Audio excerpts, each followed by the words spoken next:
മുനമ്പം തീരപ്രദേശത്തെ 610 കുടുംബങ്ങളുടെ റവന്യൂ അവകാശങ്ങൾ റവന്യൂ വകുപ്പ് നിയമവിരുദ്ധമായി നിഷേധിച്ചത് പിൻവലിക്കണം തുടങ്ങി നിരവധി ആവശ്യങ്ങൾ ഉന്നയിച്ചുകൊണ്ട് 2025 സെപ്റ്റംബർ 27 രാവിലെ 10 മണി മുതൽ വൈകിട്ട് 4 മണി വരെ മദർ തെരേസ സ്ക്വയറിൽ മുനമ്പം ഭൂസംരക്ഷണ സമിതിയുടെ നേതൃത്വത്തിൽ നിരാഹാര സമരം സംഘടിപ്പിക്കുന്നു. കഴിഞ്ഞ ഒരു വർഷക്കാലമായിട്ട് മുനമ്പം ഭൂപ്രശ്നത്തിന് വേണ്ടി നിരാഹാര സമരം ഞങ്ങളവിടെ ഇരിക്കുകയാണ്. കഴിഞ്ഞ വർഷം സെപ്റ്റംബർ 27 വഞ്ചി സ്ക്വയറിൽ സദർശനിക്കൽ സമരത്തോടുകൂടി ആരംഭിച്ച ഈ സമരം വീണ്ടും മെയ് 27 ആകുമ്പോൾ ഒരു വർഷമാവുകയാണ്. അതുകൊണ്ട് ഞങ്ങളുടെ ആവശ്യങ്ങളും അതോടൊപ്പം തന്നെ ഈ പോരാട്ടത്തിൽ 610 കുടുംബങ്ങളുടെ പ്രശ്നങ്ങളും അവതരിപ്പിക്കാനാണ് ഞങ്ങളിവിടെ ഈ മീറ്റിംഗ് വിളിച്ചു കൂട്ടിയിരിക്കുന്നത്. തുടർന്ന് ഇതിനെക്കുറിച്ച് കൂടുതൽ വിവരങ്ങൾ ബഹുമാനപ്പെട്ട മുരുകൻ സാർ ഇപ്പോൾ അറിയിക്കുന്നതായിരിക്കും. മുനമ്പം ഭൂ സമരം ആരംഭിച്ചിട്ടിപ്പോൾ 340 ദിവസത്തിലേറെ ആയിട്ടുണ്ട്. ഇതിപ്പോൾ 350 ദിവസത്തിലേക്ക് എത്തി നിൽക്കുകയാണ്. ഈ വഞ്ചി സ്ക്വയറിൽ ഞങ്ങൾ ഒരു വർഷം മുമ്പ് ഈ ഭൂപ്രശ്നവുമായി ബന്ധപ്പെട്ട് നമ്മളുടെ ഈ പ്രക്ഷോഭങ്ങൾക്ക് തുടക്കം കുറിക്കുന്നതിനെ കുറിച്ച് ആദ്യമായിട്ടൊരു സമര സമീപനം ആരംഭിക്കപ്പെട്ടത് എറണാകുളത്ത് വെച്ചായിരുന്നു.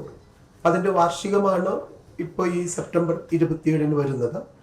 അപ്പോൾ അതിനോടനുബന്ധമായിട്ട് ആണ് ഇപ്പോൾ ഈ പ്രതിഷേധ സമരത്തിൻ്റെ ഭാഗമായിട്ട് നടന്നുകൊണ്ടിരിക്കുന്ന നിരാഹാര സമരം.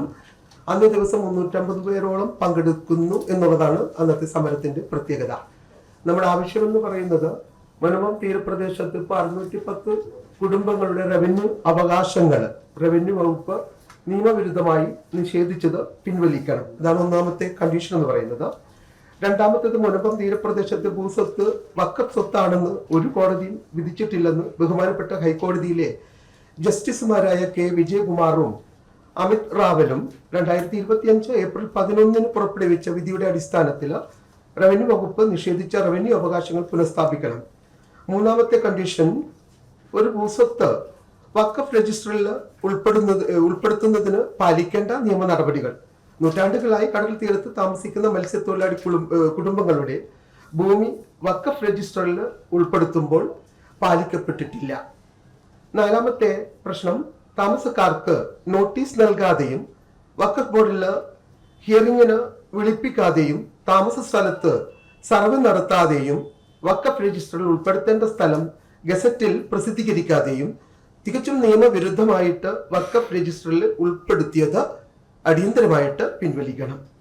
അഞ്ചാമത്, കേരള വഖഫ് ബോർഡ് അംഗങ്ങളുടെ കാലാവധി അവസാനിച്ചതിനാൽ കേരള സർക്കാർ പുതിയ അംഗങ്ങളെ അടിയന്തരമായി നിയമിക്കുകയും 2019 നിയമവിരുദ്ധമായിട്ടുള്ള വഖഫ് രജിസ്ട്രേഷൻ പിൻവലിക്കുകയും വേണം. ആറാമതായി ഞങ്ങൾ ആവശ്യപ്പെടുന്നത്, നൂറ്റാണ്ടുകളായി താമസിക്കുന്ന മത്സ്യത്തൊഴിലാളി കുടുംബങ്ങളുടെ ഭൂമി ഫറൂഖ് കോളേജിൻ്റെതാണെന്ന് 3 കോടതികൾ വിധിച്ചതിനെ തുടർന്ന് 1989 ഫറൂഖ് കോളേജിൽ നിന്ന് നിയമാനുസൃതം ആധാരം രജിസ്റ്റർ ചെയ്ത് വാങ്ങിയപ്പോൾ 25 വർഷക്കാലത്തിലധികം താമസിച്ചവർ അന്ന് ആധാരത്തിൽ രേഖപ്പെടുത്തിയിട്ടുണ്ട്. ഇപ്പോൾ 61 വർഷം പിന്നിട്ടിട്ടുള്ളതിനാൽ തീരപ്രദേശത്തെ മത്സ്യത്തൊഴിലാളികളുടെ കണ്ണീരിന് ശാശ്വതമായ നീതി ലഭിക്കണം. അത് എന്നേക്കുമായിട്ട് നമുക്ക് പരിഹരിക്കപ്പെടണം. ഈ ആവശ്യങ്ങളെല്ലാം ഉന്നയിച്ചുകൊണ്ട് 2025 സെപ്റ്റംബർ 27 ശനിയാഴ്ച രാവിലെ 10 മണി മുതൽ വൈകിട്ട് ഏതാണ്ട് 4 മണി വരെ എറണാകുളം വഞ്ചി സ്ക്വയറിന് സമീപം സെന്റ് മദർ തെരേസ സ്ക്വയറിൽ വെച്ചിട്ട് 350 പരം സമര സേനാനികളെ അണിനിരത്തിക്കൊണ്ട് പങ്കെടുപ്പിച്ചുകൊണ്ട് നിരാഹാര സമരം അനുഷ്ഠിക്കുന്നു. നീതിക്ക് വേണ്ടിയിട്ടുള്ള ഈ പോരാട്ടത്തിൽ മുനമ്പം ഭൂ സംരക്ഷണ സമിതി പ്രത്യക്ഷ സമരം ആരംഭിക്കുന്നത് KLC 2024 സെപ്റ്റംബർ 27 വഞ്ചി സ്ക്വയറിൽ വെച്ച് നടത്തിയ ശ്രദ്ധ ക്ഷണിക്കൽ സമരത്തോടു കൂടിയാണ് എന്നുകൂടി ഓർമ്മപ്പെടുത്തുകയാണ്. മുനമ്പം ഭൂ സംരക്ഷണ സമിതി വെള്ളാങ്കണ്ണി മാതാപ്പള്ളി അങ്കണത്തിൽ നടത്തുന്ന നിരാഹാര സമരത്തിന്റെ 350 ദിനം കൂടിയാണ് അന്ന് എന്നുള്ളതും കൂടി ഓർക്കേണ്ടതായിട്ടുണ്ട്. സെപ്റ്റംബർ 27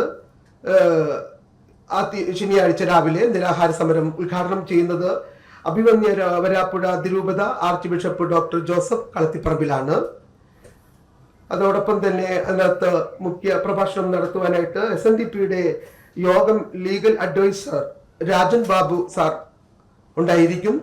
പിന്നെ വൈകിട്ട് സമാപന സമ്മേളനത്തോടനുബന്ധമായിട്ട് മറ്റു ഇതര നേതാക്കളും ഒക്കെ പങ്കെടുക്കുന്നതാണ്. അതോടൊപ്പം തന്നെ വിവിധങ്ങളായ സാമുദായിക നേതാക്കന്മാരും ആത്മീയ ഗുരുക്കന്മാരും ഈ സമരത്തിന് പിന്തുണ നൽകിക്കൊണ്ട് ഐക്യദാർഢ്യം അർപ്പിച്ചുകൊണ്ട് നിരാഹാര സമരത്തിൽ പങ്കെടുക്കുന്നു എന്ന് അറിയിക്കുവാനാണ് ഇന്നിപ്പോൾ ഞങ്ങൾ ഈ പത്രസമ്മേളനം വിളിച്ചു ചേർത്തിട്ടുള്ളത്. റവന്യൂ അവകാശം വഖഫ് കവർന്നെടുത്തിട്ട് ഞങ്ങൾ ഈ വരുന്ന ശനിയാഴ്ച 27-ാം തീയതി വരുമ്പോൾ 350 ദിവസമായി ഞങ്ങൾ നിരാഹാരം ഇരിക്കുന്നത്. ഇതുവരെയും ഒരു ഗവൺമെന്റും ഞങ്ങളുടെ കാര്യത്തിൽ ഒരു നടപടിയും സ്വീകരിച്ചിട്ടില്ല. സ്റ്റേറ്റ് ഗവൺമെന്റിന് തീർച്ചയായിട്ടും ഇത് പരിഹരിക്കാൻ പറ്റും. ഏതെല്ലാം രീതിയിൽ പരിഹരിക്കാൻ പറ്റും. കേസുണ്ട്. കേസ് വിധിയാവുമ്പോൾ ആർക്കാണ് വിധിയാവുന്നത് വെച്ചാൽ ആ രീതിയിൽ ആയിക്കോട്ടെ. അതുവരെയും ഞങ്ങളുടെ റവന്യൂ അവകാശം ഗവൺമെന്റിന് തരാൻ പറ്റും. അതാണ് ഞങ്ങൾക്ക് ഗവൺമെന്റിന്റെ ശ്രദ്ധയിൽപ്പെടുത്താനുള്ളത്. കാരണം ഞങ്ങളുടെ വീടുകളും വീടിൻ്റെ പരിസരങ്ങളൊക്കെ നിങ്ങൾക്കറിയാൻ പറ്റും, കടലിനോട് ചേർന്നാണ് ഞങ്ങൾ താമസിക്കുന്നത്. ചോർന്നൊലിക്കുന്ന ഒത്തിരി വീടുകൾ, വിവാഹപ്രായമായ ഒത്തിരി പെൺകുട്ടികൾ,